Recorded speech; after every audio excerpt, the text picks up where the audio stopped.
Saya akan mempersilakan satu lagi tetamu yang akan menyertai kami dan membincangkan lebih mendalam untuk melihat kepada kuasa ASEAN dan melihat kepada peranan dan pimpinan Malaysia pada tahun 2025 selaku pengerusi ASEAN. Apakah antara aspek komponen perlu kita teliti, terutamanya daripada segi neutraliti kuasa, dan juga apakah antara aspek-aspek lain yang perlu kita teliti. Dengan itu saya mempersilakan Dr. Trisha Yoh, merupakan Associate Professor of Practice, University of Nottingham, Malaysia. I want to say thank you very much, Dr. Trisha, for joining me. Definitely is a very big day, and we just started this morning. And I think you're at the probably outside there, convention center, taking your time to join us. Thank you very much. I'm going to dive straight in with the regional consensus and the leadership team. What are the main challenges ASEAN faces in reaching a consensus on common issues, and how can this be addressed effectively? And with this chairmanship team around inclusivity and sustainability, how should this be translated into action across ASEAN initiative? Please, Doctor.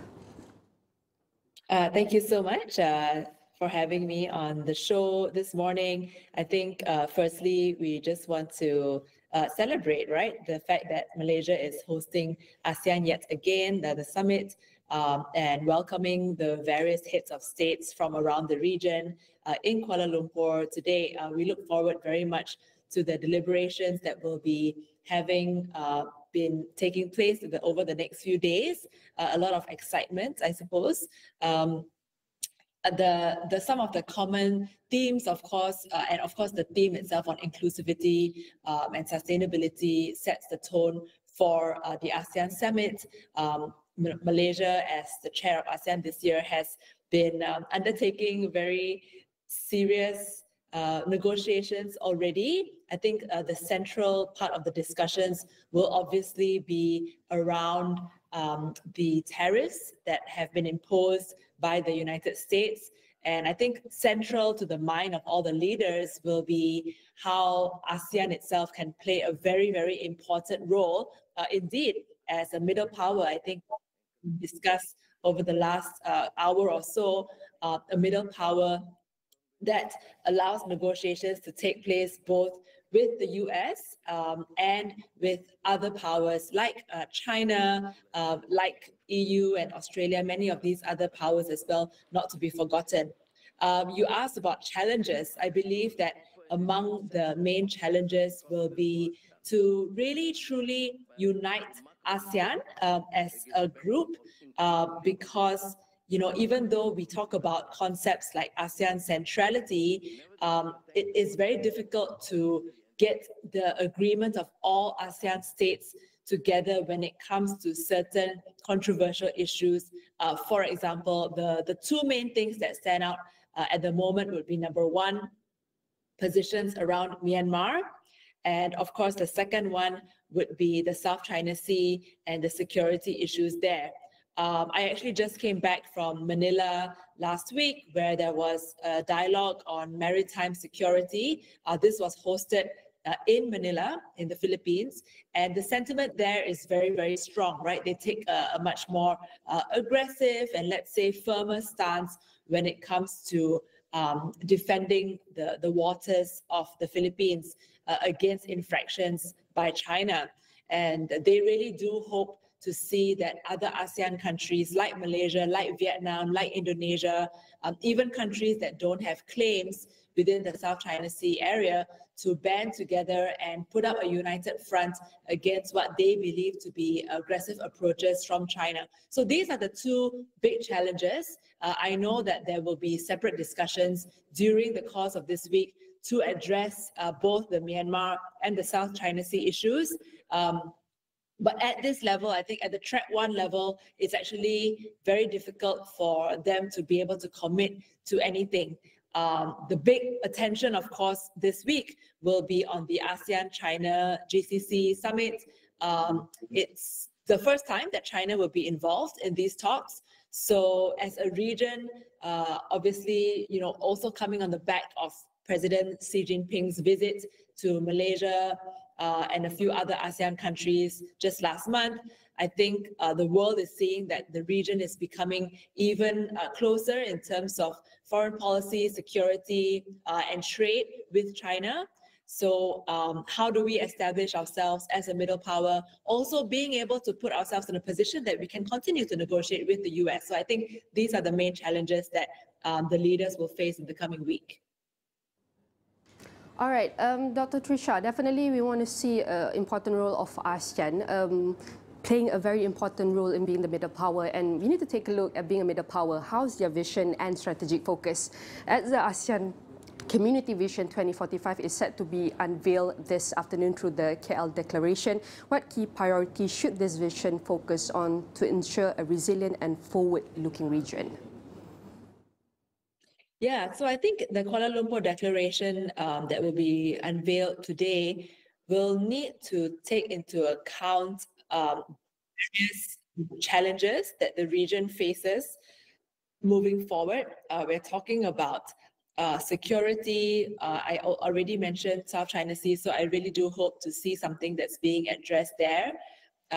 It needs to take into account the fact that the region is also a transit hub for many things, including, trafficking. We have a huge problem in the region with regards to the scam industry. And of course, all of this is related to the digital technology challenge moving forward. So, of course, we also have the digital economy framework of ASEAN that will hopefully be concluded by the end of this year.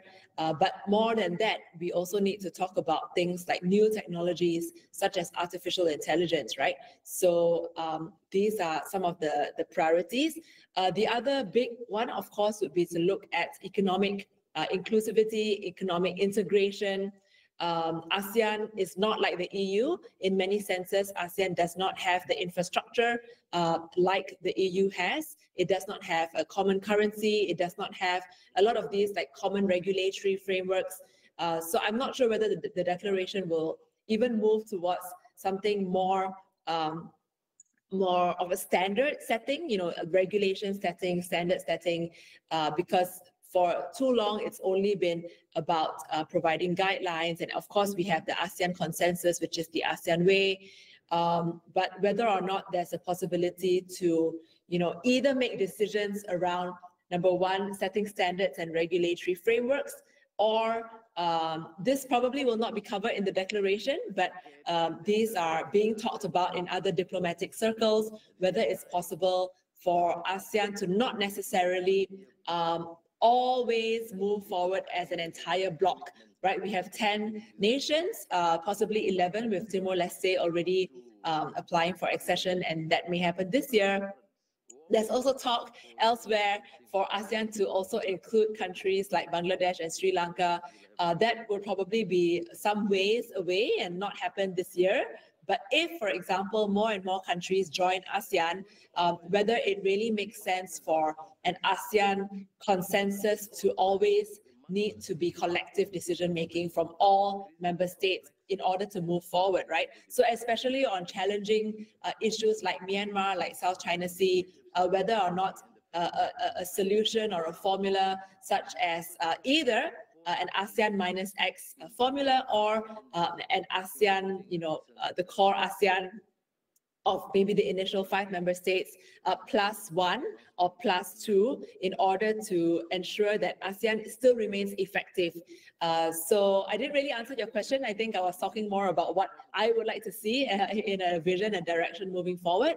But in terms of what the declaration will include, of course, it will include all the main pillars. We have 3 main pillars in ASEAN, but within that, we would like to see, of course, issues around digital regulatory frameworks. I would like to see that. Of course, economics and trade. How can ASEAN continue to be the center of the economy and trade, being able to have positive trading relationships with other blocs around the world? And the third one, I would like to see actually more people-to-people sort of inclusion. The cultural aspects, the aspects around education, aspects around human rights, for example, these are things that cannot be excluded as well. All the regulatory digital framework, and we can say the other sector that you have also mentioned moving forward, this is very important. Making a collective decision is not easy, Dr. Trisha, I agree with you, because we need to consider all the challenges probably within the internal ASEAN and then the internal from each country of ASEAN. So probably there's a lot of layers to challenges that we need to address. And I want to take us focus to one of you said that trade, one of our strategic to push, to boost the whole ecosystem of ASEAN. And given that many ASEAN products are similar, how can we meaningfully boost trade within the region moving forward? I think we need to look at ensuring that there are multiple supply chain options, right? So, when we keep thinking of ourselves as a supplier of, say, these supply chains, or a single route supply chain that ultimately reaches the US. And of course, this has been the case for many years, for a long time, because we know that the US has the purchasing power, has the right size of a consumer market as well to be able to absorb these trades and supply chain linkages from our region over to the US. But things have changed over the course of the last few months, and will continue to change, especially as long as Donald Trump is in power in the US. We don't know what happens after that, but at least for during this time period, I think it's really essential for the Southeast Asian nations to consider how we will multiply the different kinds of supply chains and think about new markets that we're going to supply to. Coming to your question about whether the products are similar, this is where this is, it's an opportunity. It's the room and the opportunity that perhaps Southeast Asia would have required in order to become more innovative. So instead of looking at the traditional supply chains of chips, and I know that's what we are trying to do, but even those plans may be waylaid, right? Because of the potential tariffs that Trump may or may not impose on chips. We have a portion of chips that are already having tariffs applied to them, but there will be other chips that perhaps they will continue to apply more tariffs on. But yeah, being more innovative as to what kinds of products and goods our countries would be able to supply. These are opportunities for existing SMEs who are not yet export-oriented to becoming more export-oriented. The export-oriented, companies and corporations are the ones that are more innovative. They are able to jump on the bandwagon of tech more sophisticatedly. So if we can encourage more of the SMEs who are, for example, also supplying more traditional goods, and these would be the ones who can expand on the multiplicity of options that countries like Malaysia and other Southeast Asian countries would be able to supply as well. So if we can encourage more trade between the countries in the region, so you're talking about intra-regional trade, and eventually this can also scale up so that they can trade beyond the region. I think these are hopefully things that would maybe place pressure on the countries to encourage such trading to take place from amongst the smaller and the medium enterprises within the region. All right, Dr. Trisha, definitely I have a lot to discuss with you and a lot of questions to ask you, but we are still waiting for opening remarks from Prime Minister Datuk Seri Anwar Ibrahim. But before that, maybe you can share, I could show or share with you. Initially I shared a data which I discussed with previous experts. So showing that ASEAN is one of the 5th largest world economy, and then we can see if we total up collectively, our GDP of ASEAN is $4.1 trillion. And the rate growth is faster than the average growth of the world. And I want to take a look at, you've already touched on the ASEAN vision and also strategic focus and what will be the highlights of this two-day event. And also ASEAN aims to become the world's 4th largest economic bloc. Dr. Trisha, what bold steps must be taken to achieve this ambition in an increasingly complex global landscape? ASEAN cannot be forced to take sides. A lot of questions always come our way with regards to the US-China trade war, or it's not even a trade war anymore. I think it's a trade plus security war. ASEAN needs to be able to continue being strategic in its role. It has to be able to negotiate bilaterally with the US and bilaterally with China as well, and look out for its own interests ultimately, right? So as you pointed out, we are amongst the fastest growing regions in the world, and there's a lot more attention on ASEAN now. Let's face it, right? It's also because of what's happening geopolitically and geoeconomically around the world. This is the time that ASEAN really needs to take advantage of its own strengths. And it needs to, so that's understood already, right? So we know that we are an important and strategic region. I think there's recognition around that. But I think I go back to the first thing that I said at the beginning. In order for us to really strengthen ourselves, there's a need to look at our internal, strengthening our resilience internally amongst each other's nations. So yes, while we have this track 1 type diplomacy, we also need to strengthen track 1.5 and track 2 diplomacy, because that's where the conversations, the relationships really do happen. We know, for example, that ASEAN has an ASEAN Regional Forum of experts and eminent people. In the other countries, many of the representatives are, experts, academics, people involved in think tanks and public policy, public policy wonks. But Malaysia, unfortunately, does not necessarily include these experts. And so when you think about strengthening intra-regional unity and integration, the people-to-people element is really important, because that's where you build trust. Like I said, I just came back from Manila, and there was a lot of talk around building trust amongst each other. And if we cannot come to terms with certain security issues like Myanmar and South China Sea, this trust will not be strong enough in order for us to band together and face the rest of the world together and strategically. So I just want to emphasize the importance of, this other kinds of relationships that need to be built up on, and make use of people like us, right? Who are experts, who are your public intellectuals or whatever that means. Put us together in rooms with our like-minded individuals from other countries.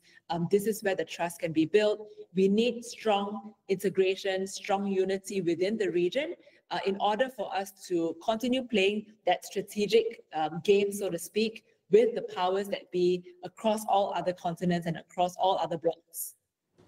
I like the last point that you've mentioned also, people to people, the community. It's one of the ways that we can build trust. If we can trust each other, if we don't trust each other, how can we work together? It's very important. And again, I would say thank you very much to Dr. Trisha Yeo, for helping us understand how ASEAN can play its role as a middle power and leverage its strength.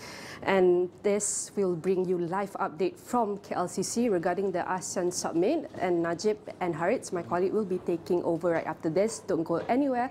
We will take a short break and be back right after this.